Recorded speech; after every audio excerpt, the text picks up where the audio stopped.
شروع اللہ کے نام سے جو بڑا مہربان نہایت رحم کرنے والا ہے۔ کروڑوں درود و سلام حضرت محمد صلی اللہ علیہ وآلہ وسلم پر، آپ کی آل پر، تمام صحابہ کرام پر۔ نبوت کے 11ویں سال 27 رجب المرجب کی رات کو حضور صلی اللہ علیہ وآلہ وسلم حضرت ام ہانی رضی اللہ تعالی عنہ کے گھر میں آرام فرما رہے تھے، اور ادھر حضرت جبرائیل علیہ السلام چند فرشتوں کے ہمراہ زمین پر تشریف لائے۔ دیکھتے ہی دیکھتے کمرے کی چھت پھٹی اور حضرت جبرائیل علیہ السلام حضور صلی اللہ علیہ وآلہ وسلم کی خدمت میں پیش ہو گئے۔ جب حضرت جبرائیل علیہ السلام حضور صلی اللہ علیہ وآلہ وسلم کے کمرے میں داخل ہوئے تو آپ صلی اللہ علیہ وآلہ وسلم آرام فرما رہے تھے۔ حضرت جبرائیل علیہ السلام نے اپنے کافوری ہونٹوں سے حضور صلی اللہ علیہ وآلہ وسلم کے قدموں کو بوسہ دیا تو آپ صلی اللہ علیہ وآلہ وسلم بیدار ہو گئے۔ اس کے بعد آپ صلی اللہ علیہ وآلہ وسلم کو مسجد حرام میں لایا گیا اور وہاں پر آپ کو لٹا دیا گیا۔ اس وقت آپ صلی اللہ علیہ وآلہ وسلم کے سینہ مبارک کو کھولا گیا، زمزم سے دھویا گیا اور ایمان اور حکمت کی نور سے بھر دیا گیا۔ حضور صلی اللہ علیہ وآلہ وسلم کے دل میں اتنی کشادگی پیدا کی جائے اور اتنی صلاحیت پیدا ہو جائے کہ آپ صلی اللہ علیہ وآلہ وسلم دیدار الہی کی تجلیات کو برداشت کر سکیں، اللہ تبارک و تعالیٰ کا دیدار کرتے ہوئے کلام الہی کو بھی برداشت کر سکیں۔ پیارے دوستو، جب حضور صلی اللہ علیہ وآلہ وسلم کا شک صدر ہو چکا تو اس کے بعد حضور صلی اللہ علیہ وآلہ وسلم کی خدمت میں جنت کی ایک خاص سواری پیش کی گئی جس کا نام براق ہے۔ ایک سفید رنگ کا جانور تھا جو گدھے سے بڑا اور خچر سے چھوٹا تھا۔ اس سواری پر بیٹھ کر حضور صلی اللہ علیہ وآلہ وسلم نے معراج کا پہلا سفر شروع کیا۔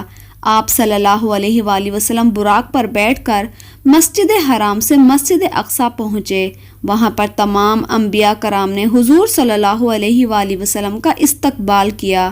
اللہ تبارک و تعالیٰ کے مقرب فرشتوں نے آذان دی، حضرت جبرائیل علیہ السلام نے اقامت کہی اور حضور صلی اللہ علیہ وآلہ وسلم نے تمام انبیاء کرام کی امامت کروائی۔ اس کے بعد حضور صلی اللہ علیہ وآلہ وسلم نے آسمانوں کا سفر شروع کیا۔ جب حضور صلی اللہ علیہ وآلہ وسلم حضرت جبرائیل علیہ السلام کے ہمراہ پہلے آسمان پر پہنچے تو وہاں پر آپ کی ملاقات حضرت آدم علیہ السلام سے ہوئی، اور دوسرے آسمان پر آپ صلی اللہ علیہ وآلہ وسلم کی ملاقات حضرت یحییٰ علیہ السلام سے ہوئی، اور تیسرے آسمان پر حضرت عیسیٰ علیہ السلام سے، اور چوتھے آسمان پر حضرت یوسف علیہ السلام سے حضور صلی اللہ علیہ وآلہ وسلم کی ملاقات ہوئی، اور اس کے بعد حضور صلی اللہ علیہ وآلہ وسلم کی ملاقات حضرت ادریس علیہ السلام سے، اور پانچویں آسمان پر حضرت ہارون علیہ السلام سے، اور چھٹے آسمان پر آپ کی ملاقات حضرت موسیٰ علیہ السلام سے، اور ساتویں آسمان پر آپ صلی اللہ علیہ وآلہ وسلم کی ملاقات حضرت ابراہیم علیہ السلام سے ہوئی۔ اس طرح حضور صلی اللہ علیہ وآلہ وسلم باری باری تمام آسمانوں پر تشریف لے گئے اور وہاں پر مختلف انبیاء کرام سے ملاقات ہوئی، اور آپ صلی اللہ علیہ وآلہ وسلم کو ہر ایک آسمان پر مختلف عجائبات دکھائے گئے۔ اس طرح ساتویں آسمان کی سیر کرنے کے بعد حضور صلی اللہ علیہ وآلہ وسلم نے سدرۃ المنتہا کا سفر شروع کیا۔ جب حضرت جبرائیل علیہ السلام سدرۃ المنتہا پر پہنچے تو وہاں پر آپ رک گئے۔ جب حضرت جبرائیل علیہ السلام سدرۃ المنتہا پر پہنچے تو حضور صلی اللہ علیہ وآلہ وسلم کی بارگاہ میں عرض کرنے لگے، یا رسول اللہ، میری حد یہاں تک تھی، میں اس سے آگے نہیں جا سکتا، اگر میں ایک قدم بھی آگے بڑھا تو میرے پر جل کر خاک ہو جائیں گے۔ اس کے بعد حضور صلی اللہ علیہ وآلہ وسلم نے کعبہ کا حسین سفر شروع کیا، اور آپ صلی اللہ علیہ وآلہ وسلم اپنے رب کی بارگاہ میں حاضر ہوئے اور قرب الہی کے اس مقام پر پہنچے جہاں پر کوئی بھی نہیں پہنچ سکا۔ اس طرح اللہ تبارک و تعالیٰ کی بارگاہ میں پہنچنے کے بعد حضور صلی اللہ علیہ وآلہ وسلم پر خاص فضل و کرم ہوا۔ حضور صلی اللہ علیہ وآلہ وسلم نے اپنی آنکھوں سے اپنے پیارے اللہ تعالیٰ کی ذات کا دیدار کیا۔ اللہ تبارک و تعالیٰ کی پاک ذات سے ہم کلام ہوئے۔ اور اللہ تبارک و تعالیٰ نے اپنے پیارے حبیب حضرت محمد صلی اللہ علیہ وآلہ وسلم کو بہت سارے انعامات سے نوازا۔ بظاہر واقعہ معراج بھی حضور صلی اللہ علیہ وآلہ وسلم کے انعامات میں سے ایک انعام ہے۔ آپ صلی اللہ علیہ وآلہ وسلم کو 50 نمازوں کا تحفہ بھی عطا فرمایا، جو بعد میں کم ہو کر 5 نمازیں رہ گئیں۔